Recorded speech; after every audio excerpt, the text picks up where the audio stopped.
Supreme court का ये सप्ताह यानी कि 17 अगस्त से 21 अगस्त तक मेनली एडवोकेट प्रशांत भूषण और एग्जाम्स के संबंध में चर्चा में रहा। सबसे पहले अगर बात करें तो 17 अगस्त को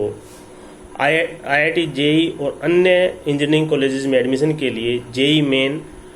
और नीट एग्ज़ाम को पोस्टपोन करने से संबंधित और उसी जो शेड्यूल दिया गया है उसी शेड्यूल पर एग्ज़ाम कराए जाने से संबंधित जो है पिटीशंस सुनी गई। उस पिटीशंस में सुप्रीम कोर्ट ने कह दिया कि ये पॉलिसी मैटर है और हम इसमें इंटरफियर नहीं करेंगे, हमें कोई मेरिट इन पिटीशंस में नहीं लगती है। उसमें ये भी कहा गया कि नेशनल टेस्टिंग एजेंसी और गवर्नमेंट इन मामलों में जब एग्ज़ाम कंडक्ट करवाया जाएगा तो उसमें strict standard operating procedure follow करेगी। हालांकि इस मामले में पिटीशन डिसमिस होने के बावजूद जो है स्टूडेंट्स और उनके वेल विशर्स जो हैं ये चाहते हैं कि अभी एग्ज़ाम ना कंडक्ट कराए जाएं और उनको पोस्टपोन किया जाए। इस मामले में राइट से लेकर लेफ्ट और सभी आइडियोलॉजी के लोग, सभी पॉलिटिकल पार्टीज़ के लोग अक्रॉस द पार्टी लाइन जो है ये मानते हैं कि एग्ज़ाम पोस्टपोन होने चाहिए। सीनियर बीजेपी लीडर सुब्रमण्यम स्वामी ने पीएमओ और MHRD को लेटर लिखा और रिक्वेस्ट की है कि दिवाली के बाद एग्ज़ाम कंडक्ट कराए जाएं। दूसरी तरफ NTA की जो वेबसाइट है और कुछ खबरें हैं वो ये कहती हैं कि एग्ज़ाम जो तय समय पर करवाए जाएंगे। तो इसमें सुप्रीम कोर्ट ने कहा कि पॉलिसी मैटर है, सरकार ये देखेगी, NTA देखेगी। NTA ने एक जगह ये कहा कि सुप्रीम कोर्ट ने कह दिया है, तय कर दिया है कि एग्ज़ाम जो है तय समय पर होंगे, लेकिन ये पॉलिसी डिसीजन है और ये मुझे लगता है कि किसी भी समय बदला जा सकता है क्योंकि सरकार के हाथ में होता है। ग्राउंड रियलिटीज़ को देखते हुए सरकार कभी भी इस मामले में जो है अपना जो विचार है वो बदल सकती है, ग्राउंड रियलिटीज़ को देखते हुए एग्ज़ाम को पोस्टपोन कर सकती है। हालांकि NTA ने बहुत से और एग्ज़ाम्स के भी शेड्यूल जो है जो रीशेड्यूल किए गए हैं वो पब्लिक कर दिए हैं। इसके अलावा UGC की बात करें तो फाइनल ईयर एग्ज़ाम का जो केस था कि फाइनल ईयर जो स्टूडेंट्स हैं उनके एग्ज़ाम करवाए जाएं ना करवाए जाएं, अल्टरनेटिव असेसमेंट किया जाए या क्या किया जाए, उसमें पिछले सप्ताह हियरिंग्स शुरू हुई थी, आर्ग्यूमेंट शुरू हुई थी, लेकिन इस सप्ताह मंगलवार को उसमें एट लेंथ हियरिंग हुई और उसके बाद जो फैसला है वो बेंच ने रिजर्व कर लिया। 3 दिन का समय दिया गया था कि जो भी पक्ष अपना शॉर्ट रिटर्न सबमिशन देना चाहते हैं वो 3 दिन के अंदर दे दें, उसके बाद इस मामले में फैसला आएगा। फैसला अब कभी भी आ सकता है। बहुत सी यूनिवर्सिटीज़ में एग्ज़ाम का शेड्यूल आ चुका है, बहुत सी यूनिवर्सिटीज़ में एग्ज़ाम कंडक्ट करवाए जाने के बाद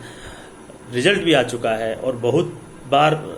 लोगों के कमेंट्स ये आते हैं कि हमारा शेड्यूल आ गया है, अभी एग्ज़ाम शुरू हो गए हैं या होने वाले हैं। लेकिन कम से कम वो लोग जहां पर एग्ज़ाम अभी शुरू नहीं हुए हैं उनके लिए ये फैसला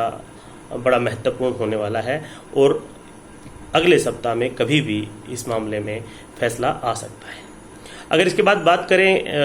प्रशांत भूषण एडवोकेट के बारे में तो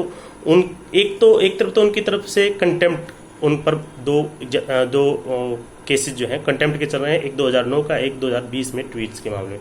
दूसरा, उन्होंने कुछ दिनों पहले कोरोना के समय में ही जब PM केयर फंड बनाया गया था तो उसके विरुद्ध एक रिट पिटीशन फाइल की थी, PIL फाइल की थी, वो CPIL के through, centre for public interest litigation, और उसमें ये कहा गया था कि जो PM केयर फंड का जो पैसा है वो जो NDMA के अंतर्गत जो रिलीफ फंड है उसमें ट्रांसफ़र कर दिया जाए, क्योंकि जो PM केयर फंड है इसमें कोई ट्रांसपेरेंसी नहीं है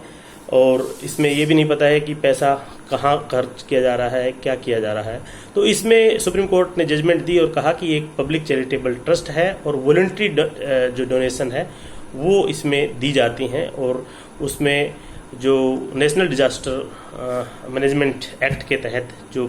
फंड की व्यवस्था है उसमें ये फंड ट्रांसफ़र करने की ज़रूरत नहीं है, यानी PM केयर फंड जो है नेशनल डिजास्टर मैनेजमेंट एक्ट के तहत जो रिलीफ फंड है उसमें ट्रांसफ़र नहीं किया जाएगा। इसके अलावा जो एडवोकेट प्रशांत भूषण के खिलाफ जो क्रिमिनल कंटेम्प्ट के मामले हैं, जो 2009 का मामला है उसमें अभी हियरिंग होनी है, नेक्स्ट वीक उस पर हियरिंग होगी। जो 2020 का मामला है उसमें हियरिंग हो चुकी है और उसमें उनको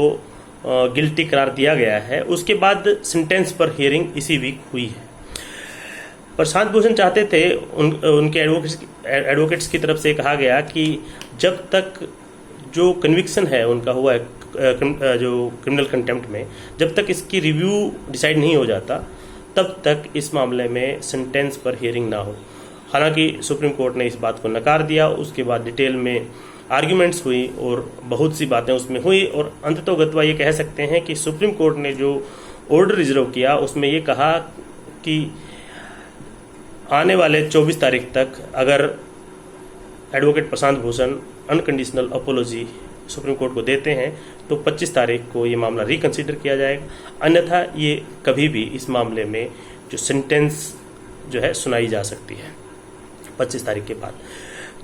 दूसरी बात इसमें ये भी थी कि अटॉर्नी जनरल ने भी इसमें कहा था कि इस मामले में ये ध्यान रखा जाए कि जो कंटेम्प्ट है उसमें उनको सजा ना दी जाए। तो सुप्रीम कोर्ट ने senior advocate Rajeev Dhawan, senior advocate Dushyant Dave और अटॉर्नी के वेणुगोपाल की बातें सुनने के बाद ये कहा था कि अगर ऐसे ही जो केसेस होते हैं उसमें जीतता कोई नहीं है, लेकिन लक्ष्मण रेखा की बात है, जब कोई बार बार अगर लक्ष्मण रेखा क्रॉस करता है तो उस मामले में कोर्ट को जो है एक्शन लेना पड़ता है। हालांकि उन्होंने कहा कि अनकंडीशनल अपोलॉजी अगर प्रशांत भूषण देते हैं तो उस मामले में हम रिकंसिडर करेंगे, जो जैसा कि उन्होंने वर्डिक्ट जो ऑर्डर दिया है उसमें भी कहा गया है। एडवोकेट प्रशांत भूषण की तरफ से कहा गया कि मैंने सोच समझ कर ये जो ट्वीट किए थे सोच समझ कर किए थे और इसमें कोई ज़्यादा चेंज की गुंजाइश नहीं है, और मुझे लगता है कि अगर ये समय देकर के एक तरह से कोर्ट का समय ही जाया होगा, लेकिन कोई सब्सटेंशियल चेंज उनकी स्टेटमेंट में नहीं होने वाला है, ये उनका कहना था। इसके अलावा जो कोर्ट है, कोर्ट अब 25 तारीख के बाद कभी भी उस मामले में फैसला सुना सकता है जो 2020 का ट्विटर पर ट्वीट करने के चलते एडवोकेट प्रशांत भूषण के खिलाफ जो है क्रिमिनल कंटेम्प्ट शुरू किया गया था उस मामले में। ये थी 4 मुख्य खबरें इस सप्ताह की। अगले सप्ताह की जो टॉप जो सुप्रीम कोर्ट की न्यूज़ होगी वो आपके पास लेकर आएंगे। नमस्कार, धन्यवाद।